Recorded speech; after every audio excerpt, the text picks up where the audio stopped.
Shift Happens Podcast. Welcome to the Shift Happens Podcast, where we explore the latest trends and technologies transforming the future of work. In this episode, we sit down with JP Ruth, Senior Editor at Information Week. We'll be discussing the rapid changes in the cybersecurity landscape that all organizations need to understand in order to protect themselves. Stick around for great insights.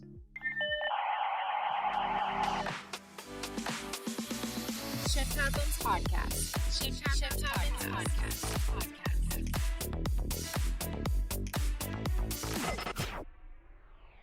We definitely are fans of your work. I guess I just wanted to get started. How did you start at Information Week? Well, thanks for having me on. I've been with Information Week. It'll be 5 years this January. Came on board as a senior writer, initially focusing on cloud computing, DevOps, a couple of other really niche beat areas. So that's how I got started with the team. Yeah. Excellent. And it seems like a lot of the work that Information Week does is really find any of those events that are triggering changes in the landscape of the industry. And it certainly seems like there's a pretty wide demographic to the types of topics you're all covering. What you're seeing across, trends in the security space. We often engage and speak to customers as well as partners that we work with about the challenges and how the landscape of cybersecurity is sort of changing. So it would be great to hear from you, what are some of the recent trends in that space that you're focused on right now? Sure. One of the questions and I guess incident types that we're starting to get a better understanding of is with the need for notification and government entities saying that word needs to come out when something happens and there's an issue. The curious thing, and this is more recent, where at least there's been at least one incident where the hackers in question snitched on themselves to inform government entities that, hey, this one of our victims didn't tell you that we that we went in and so that it's a curious turn of events where it's not only the issue of potential ransomware or other malicious behavior going on. It is now the idea that the policy environment might be like another layer that bad actors might try to work against organizations. So the question of security has gone beyond just organizations may be wanting to save face or to try and show that they've got the strong, the strength of what they can resolve. It is now really everyone needs to be a lot more open and have conversations about their security, incidents, the methods that they're taking, the approaches they're taking. This is something that might have been, years ago might have been like a secret sauce and the top secret, do not divulge, because the thought being this is the way, by not revealing too much and by not showing your hand too much, you are preventing bad actors from getting, a foot in the door, since they won't know what to do. But now, with the prevalence of and availability of so many different tools and options and more things coming on the way, some things, being driven by AI, the ability to just go on to, the dark web and to find tools for individuals who might not be that tech savvy to just go out there and to essentially buy something that they can use to then go be a bad actor, that kind of prevalence, it is made it that much more important for organizations to really have frank, relatable discussions about what they're facing, so that really the entire scope of industry and markets can do something about this. Yeah. So I guess that takes this idea of the zero trust framework to a different dimension, right? Especially when you think about also the supply chain providers that you may be working with. Are you seeing any sort of conversation changes around how organizations need to create more accountability in their with the vendors to actually do business with?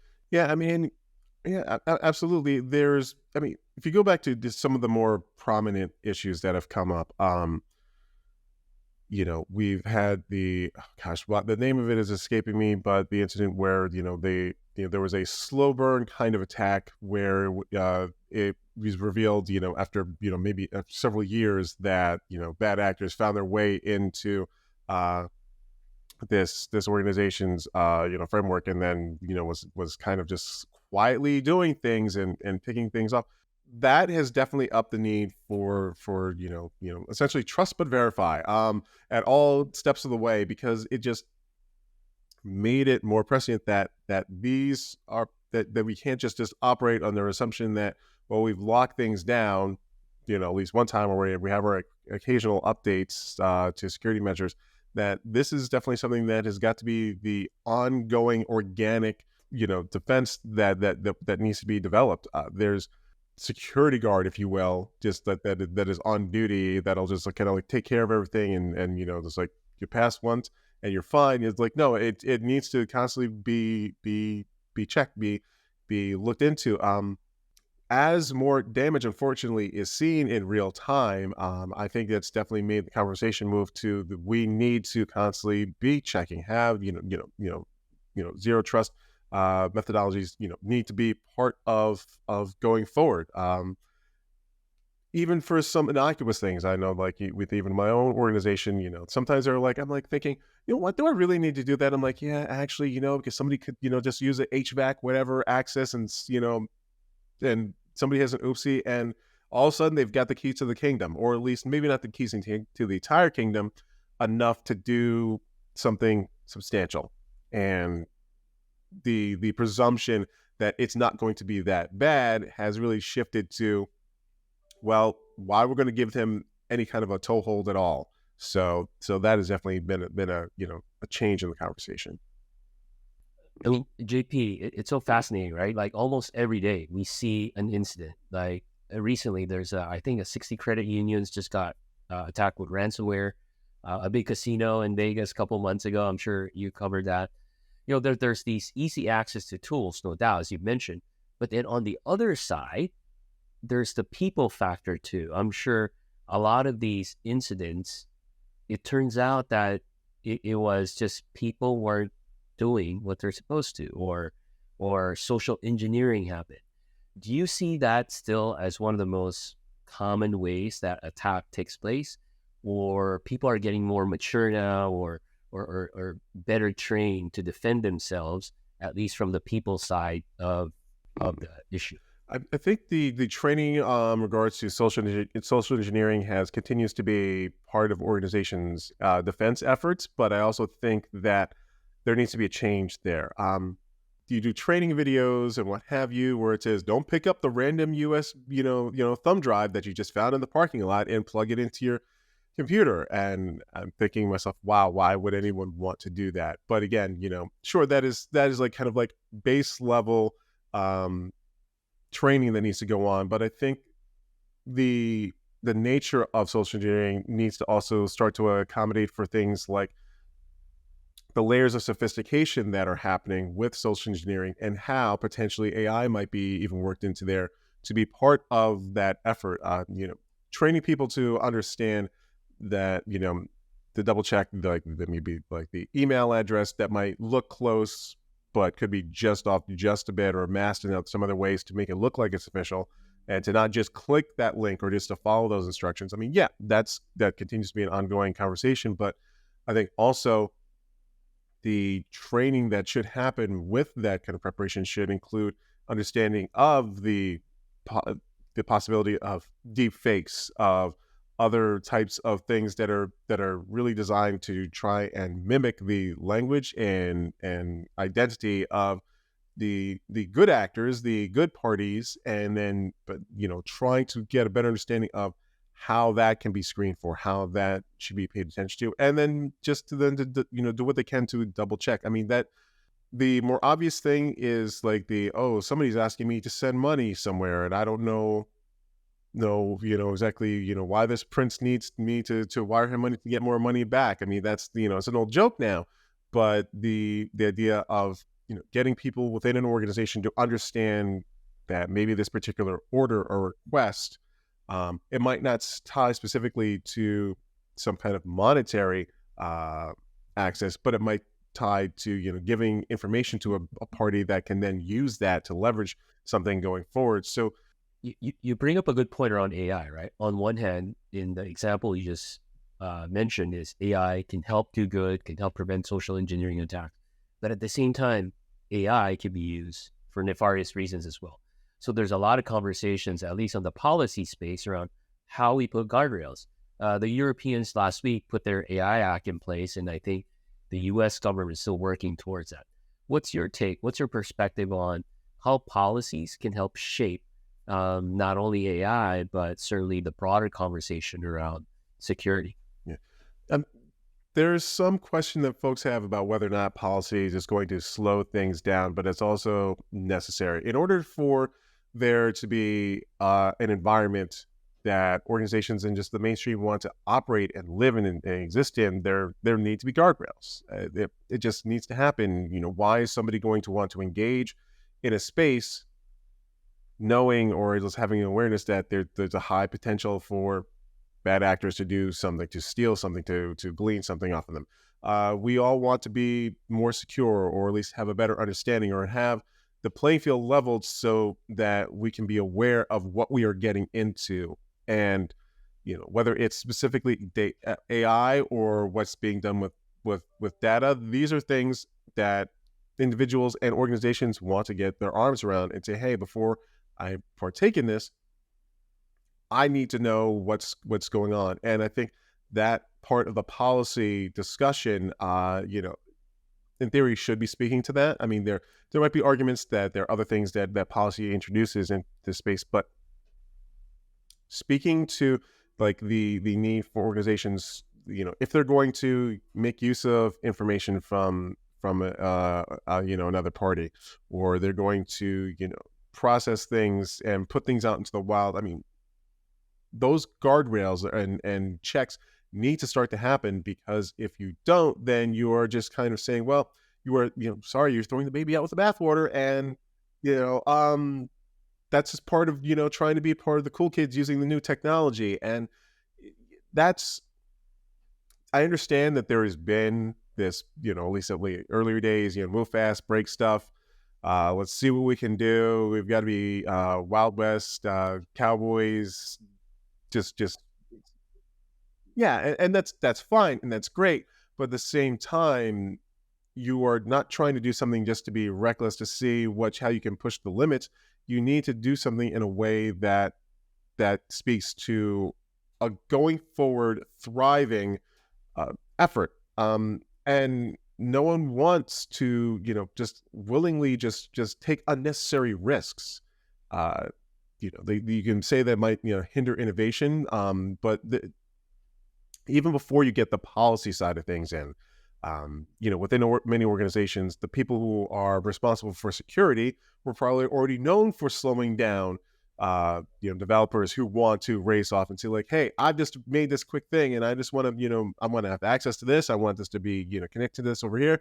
And the security team is going to be like, that's great that you want to do that, but no. I mean, Mario, it reminds me of our conversation last week, right? So obviously everybody's touting the power of Gen AI in the workplace. You hear Microsoft talking about Copilot. Google has their, I think, Duet. And there was a customer in Europe. I was in Europe last week. We were talking to them. They're piloting Microsoft Copilot, which is awesome. It provides really two great benefits. One is productivity. It generates documents so fast as a first draft. But then at the same time, you can easily find information. So Mario, this customer, he was telling me that IT was piloting it and asked Copilot, what was the commission of our CEO last quarter? Enter. And the information came up because it was sitting in some Word document in one of the HR person's drive.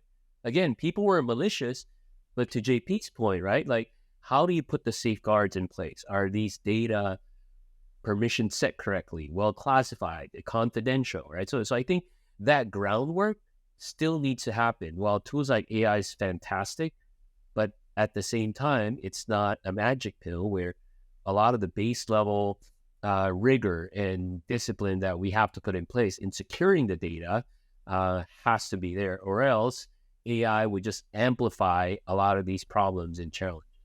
Yeah, your surface area is certainly increasing, especially on the data layer, where not just because of the technologies that are driving a lot of the discovery of where the information sits, but also if the policies are not in place, so the organization is kind of, it's off balance. That's actually maybe a good transition to ask JP, if you're in the work that you're doing and the work that you're all covering at Information Week, are you also seeing a shift in how organizations think about edge computing, especially after COVID, where so many organizations move to hybrid work?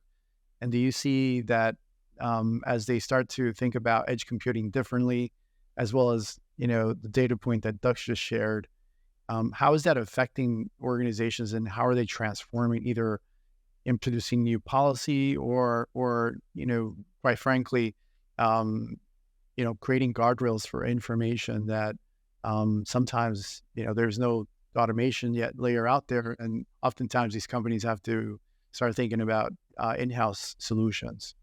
I'm curious to hear what you're seeing in that space.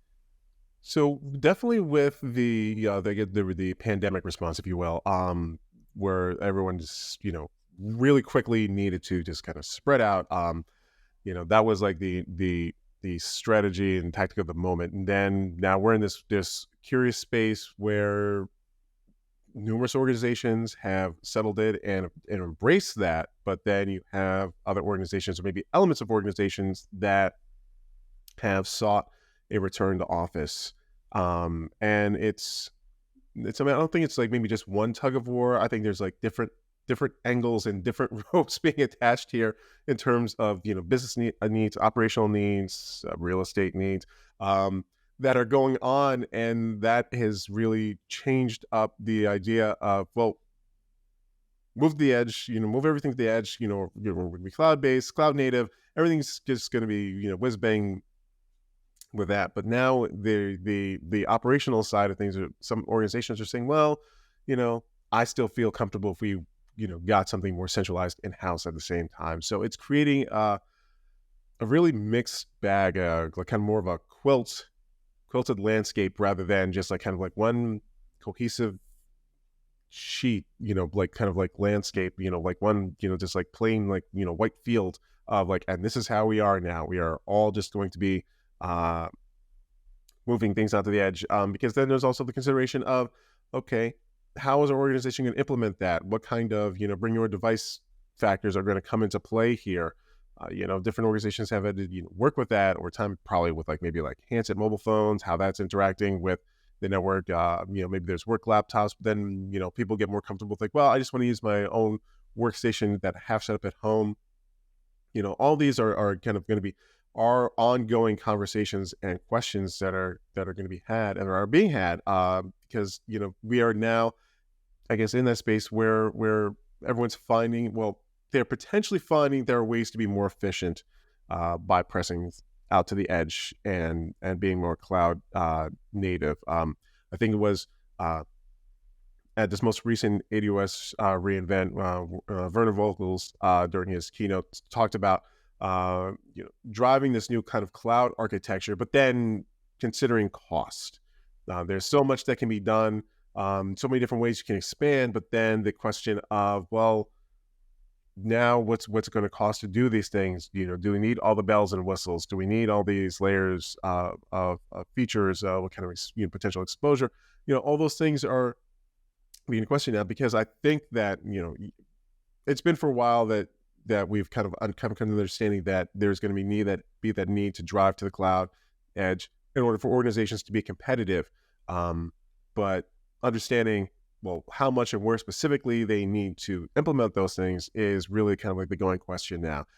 Every now and then I've come across naysayers who might say things, and as antediluvian as it might sound, saying like, well, stop talking about the cloud. I'm tired about hearing about the cloud. I want to talk about operating in-house only. And I'm like, I'm like, bless your heart, I know that was a safe space for a long time, but the reality of that, this is going to persist, and There might be different kind of like hybrid or multi extensions of how this is done, but this is really the space that everyone's going to be operating in some way, shape, or form. So that is definitely, shape kind of like the conversations and understandings of what we're trying to, speak to with our readers and what their concerns are. Yeah, that makes a lot of sense. Certainly the cost factor is critical, especially for also organizations that are leveraging cloud infrastructure to deliver their products or services. And then they're trying to reach optimal margins right in their service offering or product offering. And so it gets tricky. When organizations are considering, in-house or external, how do you think that ultimately changes the way the organization reinvents their sort of security posture? Like, do you think it's more complicated because they're sort of in this mix versus if they go all in with one of the hyperscalers, let's say, and you're backed by all of the sort of investment they've made into their security, defense mechanisms? Like, how do you kind of think about that, or how are your readers, inquiring about that? It definitely brings up the question of what do they know, or what questions that they've asked about the security resources that, hyperscaler, whatever third party that they're going with, has available, is put into play to protect and safeguard them. They can be sold on the idea of a brand and saying, well, that they're big, they're great, that should be fine. But then getting into the nitty gritty of what features are going to be put in place, those are kind of, questions that at least ostensibly they should be asking. And it ties back to policy, and it ties back to reporting and responsibility that organizations have. They take customer information in, and they put it into the cloud in some way, shape, or form. And then the liability is going to potentially be shared, depending on how things are specifically worded in contracts. So securing those things, it has become a conversation of not only how they would do things and how they would address them if there's an issue, if there's a breach. Internally now becomes a conversation like, well, we've got to speak to our vendors or multiple vendors to make sure that we are on the same page for how we're going to approach things. It's a bit messier, but it is something that at least I would hope that more organizations are having kind of like group conversations to talk about how they're collectively going to safeguard things, because it has become more of a it takes a village, if you will, to secure things, rather than, we've got Jackie or Ted or what have you being like the person in-house who's going to make sure things are locked down. And that's like kind of like, the buck stops there. It's like, no, we've got different hands, and it definitely takes more coordination, ongoing conversations for sure. Well, JP, this has been an awesome conversation and a lot of great insights, a lot of great tips. So before we wrap up, for our listeners out there, if you can provide like 1, 2, or 3 practical guidance on how they should think about security, how should they think about policies, especially as they embrace this new transformation with AI coming in, what are some of those key takeaways for our listeners that they should really think about, and if they can, go start doing? Be aware that the policy landscape is going to continue to evolve. The policies in Europe are a bit more further down the road. Domestically in the United States, right now you have various state elements that are coming into play, and on the national level, that is something that is still being kind of bandied about because, well, we've got a complex national political landscape. So that's a conversation that is going to be tense, maybe push it on the back burner, and it might be a bit delayed, but that is something to continue to watch as that evolves, because that has the potential to maybe not just mimic policies that European entities and states have put into play, but there might be other new layers of policy that they might have to adhere to. So I guess be open to watching for how the space is going to evolve.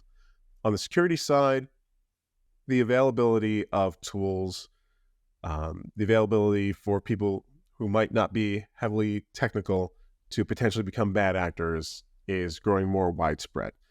Sometimes it is just an entity, individual or group that is doing this for monetary gain potentially because they wish, could be ransomware or what have you. Or maybe they just want access to financial information to abuse that.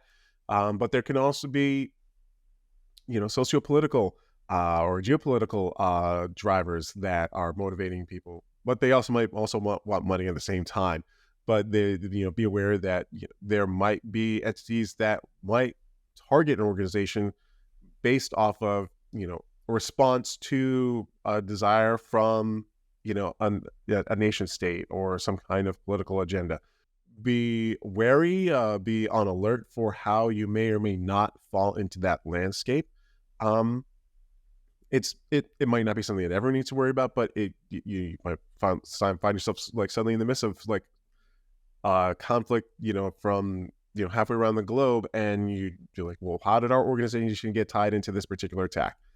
That's a possibility. The other thing I think is to consider the possibilities of what the further advances in AI are going to bring. Not to be a doomsayer about AI, though I've got my personal perspectives on how it could be used for good or ill, but it is definitely has ways that it can further democratize the ability to launch attacks, but there might be ways to apply AI to create defenses as well.